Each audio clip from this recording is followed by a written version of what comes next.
Nick parked his car a couple blocks from the Witch's Brew. The truth was, he needed a few minutes of brisk walking to wear off some of the adrenaline that had built up inside of him. The word overnighter was irritating the hell out of him, and he wanted to find out if Gypsy's definition of the word was the same as his. That, and this was as good excuse as any, to get away from Devon and the mess he was in.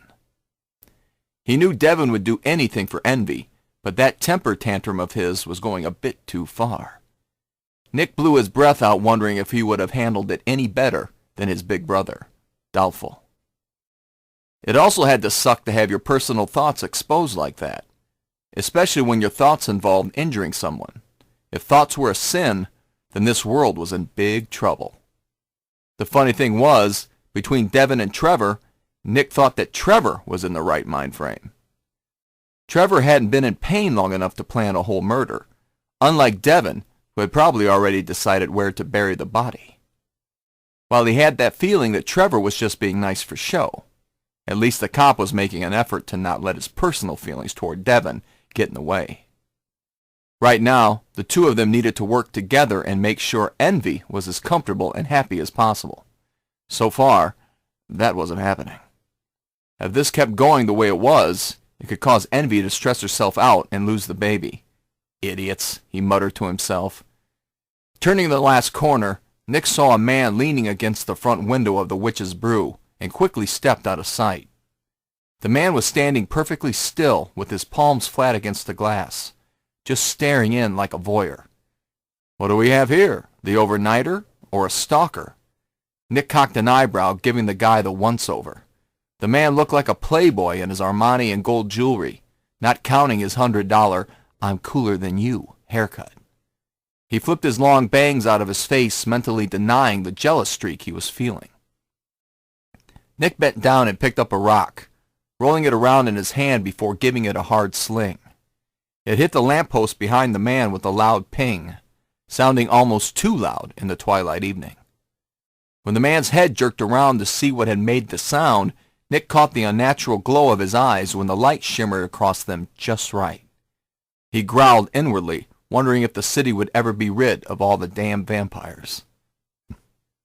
Silently slipping his pistol from its holster, Nick made sure to keep it hidden in the shadows while he double-checked to make sure the chamber was loaded. The last thing he wanted to do was wound the dangerous creature instead of killing it. He tightened the silencer, deciding he didn't need an audience for this. Why a vampire would be hanging around the Witch's Brew was beyond him, especially since the place sold things that killed them.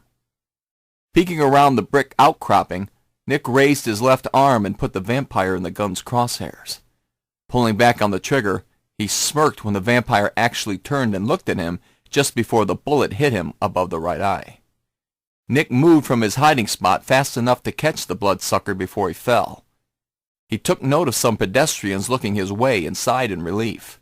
To the onlookers, it just appeared to be two buddies out for a night of drinking who had to hold each other up. He swayed a little to make it look good before rounding the corner of the building and dumping the body behind the trash dumpster. He stood there a moment before towing the vampire to make sure he stayed dead. He felt something shift in the air and turned toward the mouth of the alley just in time to see another vampire coming at him. These city vampires were cowards and hardly ever traveled alone. Couldn't say he blamed them with all the demons running around.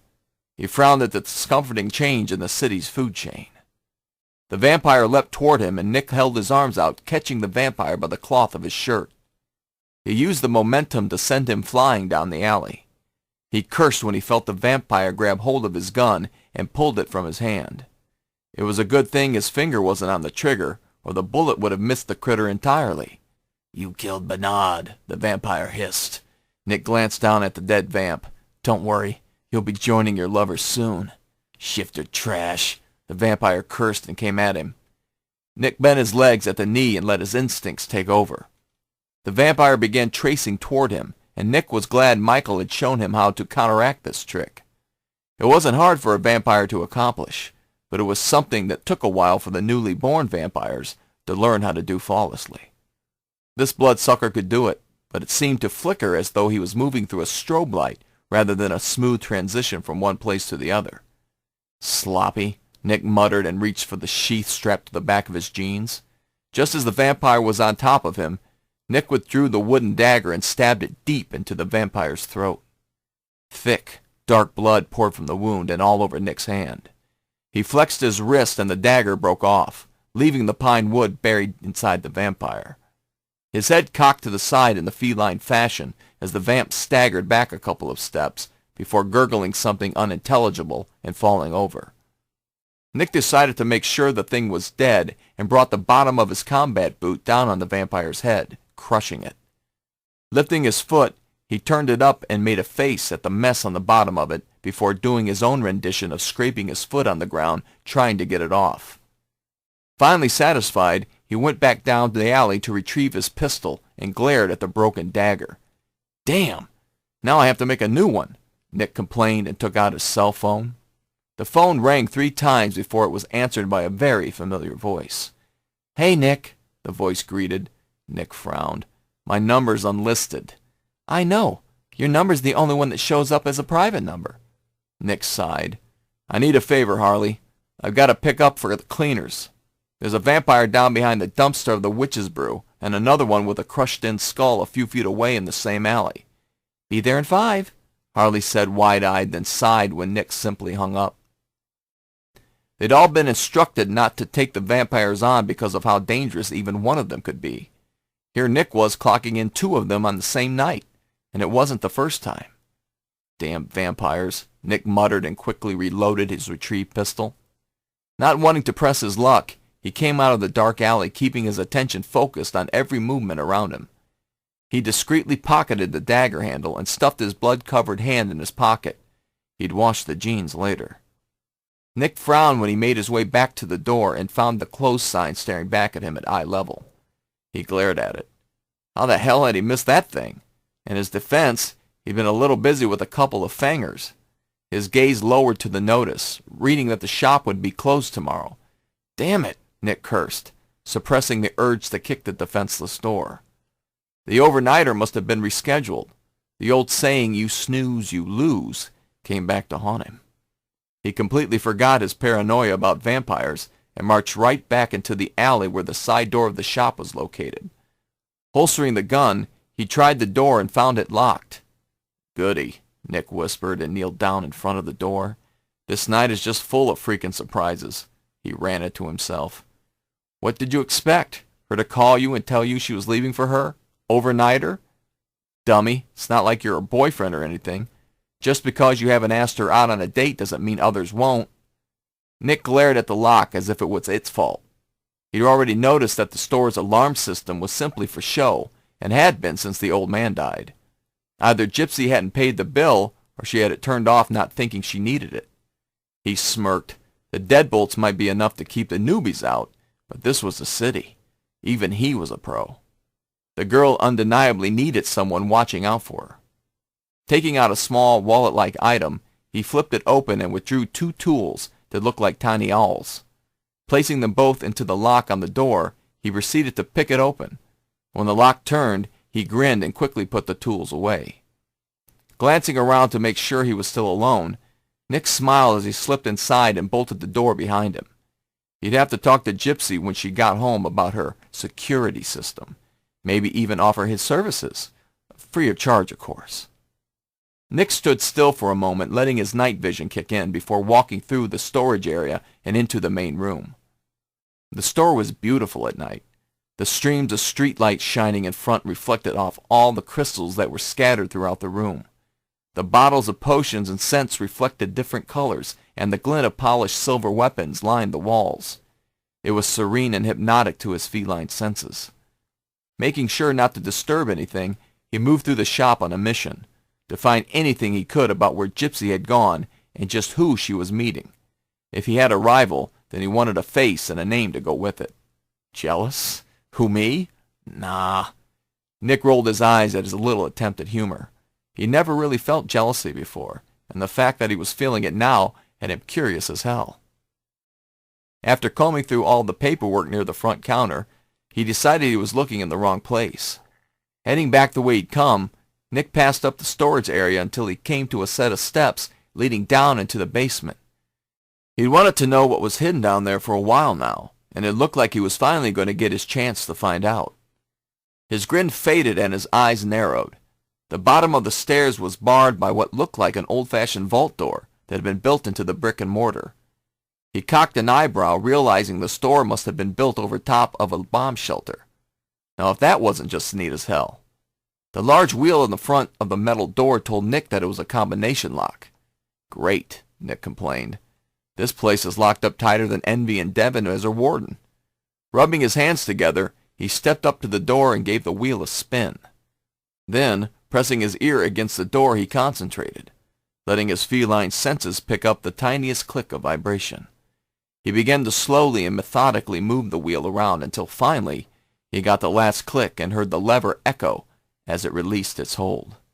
"Gotcha," Nick whispered, and pulled the thick steel door the rest of the way open. He felt excitement bubble up inside of him as he realized he was getting ready to possibly see Gypsy's inner sanctum. The first thing he noticed was that she left the lights on, just not your normal lights. Several crystal vases were scattered around, housing huge candles that would probably stay lit for a week if they were left alone. They added a mystical atmosphere to the room, showing off a lot of the same crystals the witch's brew sold upstairs. From the looks of things, she probably picked her favorites from each shipment and kept them for herself. Sliding the tips of his fingers over a crystal wizard and then a black crystal dragon, Nick's lips hinted at a smile, knowing what to get her for Christmas. His gypsy girl had a fetish for crystals. Not that it wasn't an awesome thing to collect. She had a Renaissance-type theme going on that fit her perfectly. The furniture was well used, but in a comfortable way. When it was originally bought, Nick was sure it would have cost a fortune. Now, the deep purple, almost black upholstery was beginning to show signs of wear, and he smiled when his finger brushed against the tiny rip that had been sewn closed with black thread. His eyes lit up in appreciation at the display of medieval weapons on her wall. She didn't strike him as the type that knew how to use them for anything other than decor. But he was all right with that. He never cared for girls that come across as badasses. They made it hard for a guy to play the hero. Walking over to the computer desk, he carefully moved a few items around, trying to find some clue about where she'd gone. Turning on the computer, he cursed softly when he saw it was password protected. Well, hell, he griped and started to turn away once he saw something still sitting on the printer tray. Reaching for it, his eyes lit up when he saw it was a corrected flight itinerary to New York. She'd canceled one flight and rescheduled another. "So, you left a day earlier than expected," Nick said, and briefly played with the idea of hopping on the next plane to New York, but quickly changed his mind. He didn't even know where she'd gone when she'd arrived there. Nick put the itinerary back where he'd found it and leaned against the sofa arm behind him. It still bothered him that those vampires had been stalking this place, and wondered if he should stick around until she would do back. He toyed with the idea, trying to come up with a good reason for staying.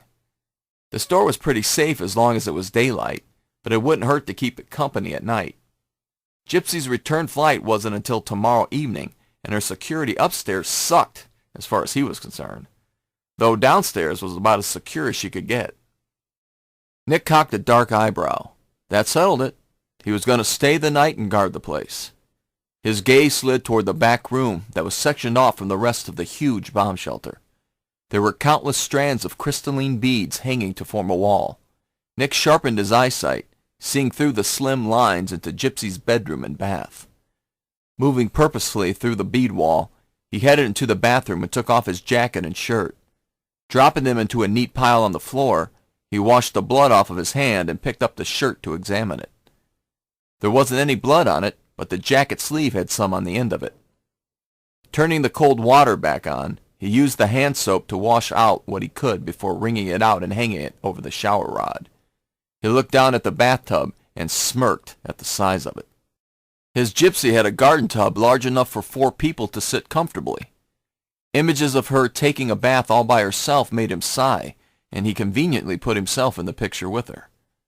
Shaking his head, he went into the bedroom to look around and arched an eyebrow at the California king bed. It was obvious that Gypsy liked some things big, and he grinned as a wicked thought streamrolled through his mind. Walking to the foot of the bed, he spread his arms out and fell face first into the softness. Warren walked into the main half of the club and shook the drywall dust from his hair. It was a process getting the new extension done, but at the speed things were going, it would be ready just in time for their Halloween masquerade. He had just entered his bathroom to take a shower when his cell phone beeped at him. Picking up the device, Warren frowned as he read the text message from Kat. Shaking his head with a heavy sigh, he turned off the water in the shower and headed down to the Moondance's main room. At least he hadn't already been in the shower when the text came through. It wasn't every day Kat texted him with a 911. When he emerged from the side door, Warren quirked an eyebrow at the state Devon was in. His brother was in his jaguar form with his eyes clenched tightly shut and appeared to be in a great deal of pain. Kat stood over him with her hands on her hips, giving him what sounded like a lecture. The serious expression on her face told Warren that this was really bad. He glanced toward Quinn, who was obviously gaining a lot of enjoyment out of it, if the smirk the cougar wore was any indication. "You need to pay attention to what Chris told you," Kat said. "If you don't, you're going to be like this for a while, and I'll feel absolutely no sympathy for you." She crossed her arms over her chest, exasperated with her brother. Trevor had been gone at least 20 minutes, and her bonehead of a brother still couldn't stand up. She questioned Trevor's ability to calmly walk away. She was sure Trevor felt the same way Devon did, but knew he wouldn't be moving around if he was thinking bad thoughts about Devon. She glared at Devon when he growled at her. "Don't you growl at me. At least Trevor has his semblance of mind to stop thinking like that." "Why is Devon on the floor?" Warren asked as he walked across the room. Quinn smirked from his seat at the bar. "It appears that Envy is pregnant with Trevor's baby, and Devon wants to kill Trevor for it." Warren made a face at Quinn, since none of that explained why Devon was wallowing on the hardwood floor. "She was already pregnant and didn't know it when she made it with Devon," Kat sent a glare at Quinn for being so vague. "None of them knew it until Envy passed out and Miss Tully ran tests to be sure. Now, because the baby belongs to Trevor, Devon wants to kill him." Warren squeezed his eyes shut and pinched the bridge of his nose. Well, that explained a few things. It still didn't answer his initial question. He sighed and decided to repeat himself. "Why is Devon on the floor?" "He's on the floor because Kane has Trevor and Devon under a spell." Kat shrugged for lack of what else to call it. "Now when Trevor or Devon tries to hurt each other, or if they even think about hurting one another, they're reduced to this." She spread her hands out, indicating the idiot on the floor. Warren frowned. "Let me see if I caught all that. Devon is angry because Envy got pregnant before she met him, and he wants to kill the father of her baby. But he can't because Kane was smart enough to put him under a compulsion spell." Quinn shrugged. "That's it in a nutshell." "Smart man," Warren muttered, then shook his head, wondering why he hadn't already gotten word of this from Michael instead of hearing it from Kat. He leaned against the bar and stared thoughtfully at his brother for a moment. The situation was rather funny, but at the same time he couldn't believe Devon's train of thought on this. It was obvious his brother wasn't thinking very clearly. If Devon did kill Trevor, then where would that leave Envy's baby? Not counting the fact that Envy would always resent him for denying her child the chance to know its real father. This, above all else, angered Warren. "Leave him. He'll figure it out." Warren's voice was cold. Kat winced. "Ow, that's pretty brutal." "You said they're reduced to this state when they think about killing one another," Warren repeated, waving his hand at Devon. "The only logical thing would be to stop thinking along that line. If we can't force Devon to change the way he thinks, if he loves his mate, however, then he'll stop acting like an idiot." Warren watched Devon's ears flatten against his head, and a not-so-friendly growl rumbled across the room. An answering rumble from Warren silenced the growl, and Devon lowered his eyes to the floor before squeezing them shut again. There wasn't anything Warren could do to save him this time. This was something Devon needed to learn for himself. Or maybe he did need his big brother's help in this. A slow, devious smile pulled at the corners of Warren's lips as it dawned on him just how to fix this problem. "I know that look, Warren," Kat said quietly, already feeling sorry for Devon, "and don't you dare think about it." Quinn's smirk returned. "Should I start carrying a camera with me at all times?" "Yes," Warren said. "No!" Kat shouted at the same time. Warren stepped closer to Devon, towering over his jaguar form. So what if Trevor's seed is growing deep inside of Envy? He prolonged the word deep on purpose just to cause Devon to react. It worked. The way I understand it, they slept together for months before you ever laid eyes on her. Devon screamed and jerked, trying to get away from the pain. Making love all the time, Warren continued and tapped his finger to his chin thoughtfully. Yeah, I've heard that can cause a baby or two. He smirked, wondering how long it would take Devon to become immune to the taunts. Devon's temper had forced him to his jaguar form, and because of that, his animal instincts were pushing him to strike out at the male that was trying to steal his mate. Devon's head whipped around toward the door, and he fought the pain as he started pulling himself across the floor toward it. And just where do you think you're going? Warren asked. He grabbed Devon by his hind legs and started pulling him across the floor. Trevor came to this club thinking you were a killer. Are you trying to prove him right? And what do you think would happen if you did manage to kill Trevor? Do you think Envy will thank you and run into your arms? Devon actually growled up at Cat as he was drugged by her. He dug his claws into the floor, leaving long scratches in the new tile. Cat watched helplessly as Warren dragged Devon down the stairs into the dance pit, his body thumping on each step. Quinn put his hand over his eyes and started laughing, but abruptly stopped when Cat smacked the back of his head. "What?" he said, unable to hide his smile. "It's brilliant. By the time Warren is finished with him, Devon will be completely numb to the topic."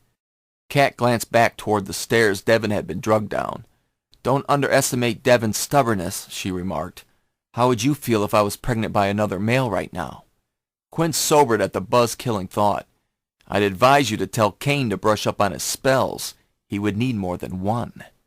Cat blinked in surprise at her mate, then sighed softly. Well, at least he stopped making fun of Devon.